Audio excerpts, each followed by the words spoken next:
जय श्री कृष्ण। राधे राधे। आज मेरी कहानी का शीर्षक है बंधन। कि हम जब बंधन में पड़ते हैं तो हमें कैसा लगता है। तो मैं शुरू करती हूँ। एक पंडित रोज रानी के पास कथा करता था। कथा के अंत में सबको कहता कि राम कहे तो बंधन टूटे। तभी पिंजरे में बंद तोता बोलता, यूँ मत कहो पंडित, आप झूठ बोल रहे हो। पंडित को क्रोध आता कि ये सब क्या सोचेंगे, रानी क्या सोचेगी। पंडित अपने गुरु के पास गया और गुरु को सब हाल बताया। गुरु तोते के पास गया और पूछा, तुम ऐसा क्यों कहते हो। तो तोते ने कहा, मैं पहले खुले आकाश में उड़ता था।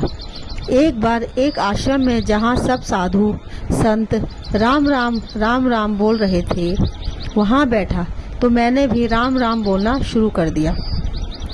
एक दिन मैं उसी आश्रम में राम राम बोल रहा था। तभी एक संत ने मुझे पकड़कर पिंजरे में बंद कर लिया।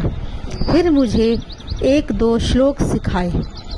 आश्रम में एक सेठ ने मुझे संत को कुछ पैसे देकर खरीद लिया। अब सेठ ने मुझे चांदी के पिंजरे में रखा। मेरा बंधन बढ़ता चला गया। निकलने की कोई संभावना न रही। एक दिन उस सेठ ने राजा से अपना काम निकलवाने के लिए मुझे राजा को सौंप दिया। राजा ने खुशी खुशी मुझे ले लिया क्योंकि मैं राम राम बोलता था और उनकी रानी धार्मिक प्रवृत्ति की थी। राजा ने क्या किया कि मुझे रानी को गिफ्ट कर दिया। अब मैं कैसे कहूँ कि राम राम कहे तो बंधन छूटे। तोते ने गुरु से कहा, आप ही कोई युक्ति बताएं जिससे मेरा बंधन छूट जाए। गुरु बोले, आज तुम चुपचाप सो जाओ, हिलना भी नहीं। रानी समझेगी कि तुम मर चुके हो और तुम्हें छोड़ देगी। ऐसा ही हुआ।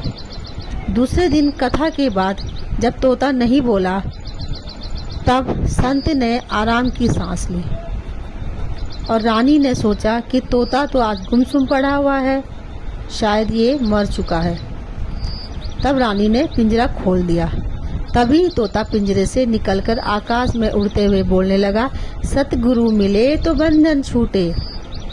अतः इसका मतलब है, चाहे आप कितना भी शास्त्र पढ़ लो, कितना भी जप कर लो, कितना भी हर कार्य कर लो, लेकिन अगर सच्चा गुरु आपको नहीं मिलता तब तक आपका बंधन नहीं छूटा। वही इसी प्रकार इस संसार में भी गुरु ही हमारे सत्कर्मों को आगे बढ़ाकर हमारे इस संसार रूपी मोह से बंधन को तोड़ते हैं। इसलिए हमें गुरु को मानना चाहिए और गुरु की आज्ञा का पालन करना चाहिए। जय श्री कृष्ण। राधे राधे।